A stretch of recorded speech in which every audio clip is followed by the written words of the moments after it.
Morning dear students. आज हम अध्याय 17 पढ़ने जा रहे हैं जिसका शीर्षक है मुहावरे तथा लोकोक्तियां। जो वाक्यांश अपने साधारण अर्थ को छोड़कर विशेष अर्थ प्रकट करें उन्हें मुहावरे कहते हैं। अर्थात जो वाक्य जैसे दिखते हैं वैसे उनका अर्थ वैसा सीधा नहीं होता है बल्कि उनका कोई विशेष अर्थ होता है, उन्हें मुहावरे कहते हैं। जैसे आंखें खुलना अर्थात होश आना। वाक्य सच्चाई बताकर ज्योति ने चारू की आंखें खोल दी।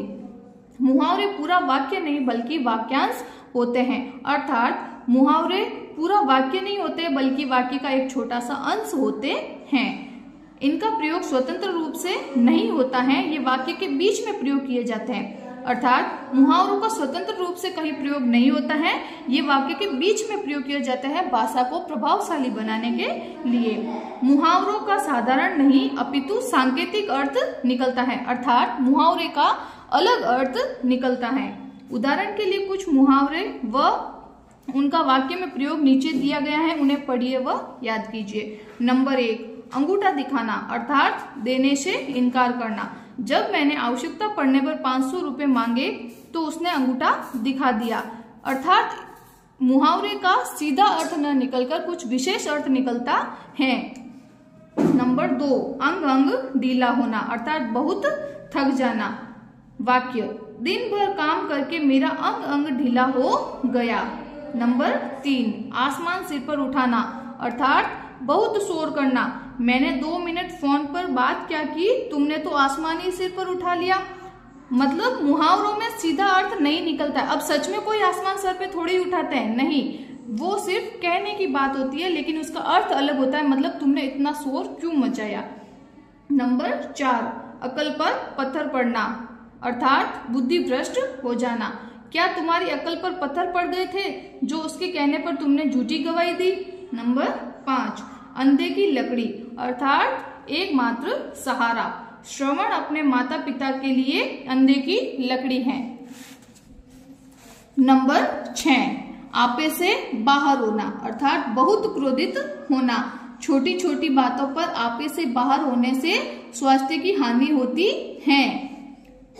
तुम लोग भी छोटी छोटी बातों पे गुस्सा करते हो, हमें ऐसी बातें मतलब छोटी छोटी बातों पर गुस्सा नहीं करना चाहिए। नंबर 7, अपने मुंह मियाँ मिट्ठू बनना, स्वयं अपनी तारीफ करना। अपने मुंह से अपनी तारीफ कभी नहीं करनी चाहिए। तुम्हारी यह अपने मुंह मियाँ मिट्ठू बनने की आदत के कारण ही कोई तुमसे बात नहीं करता। अर्थात हम अपने मुंह से अपनी तारीफ करेंगे तो लोगों को पता चल जाता है कि ये झूठ ही अपनी तारीफ कर रहा है और वो हमारी बातों में रुचि नहीं लेते हैं। नंबर 8, कंधे से कंधा मिलाकर चलना अर्थात सहयोग देना। आज नारी हर क्षेत्र में पुरुष के साथ कंधे से कंधा मिलाकर चलती है। नंबर 9, चिकना घड़ा होना अर्थात शर्म महसूस न करना। तुम तो बिल्कुल चिकने घड़े के समान हो, इतनी डांट पड़ने के बाद भी हंस रहे हो। नंबर 10, दांत खट्टे करना अर्थात बुरी तरह हराना। भारतीय सेना ने युद्ध में पाकिस्तानी सेना के दांत खट्टे कर दिए। नंबर 11, उल्लू बनाना अर्थात मूर्ख बनाना। मैं तुम्हारी बातों में आकर उल्लू नहीं बनने वाला, यह सामान तुम किसी और को ही बेचो।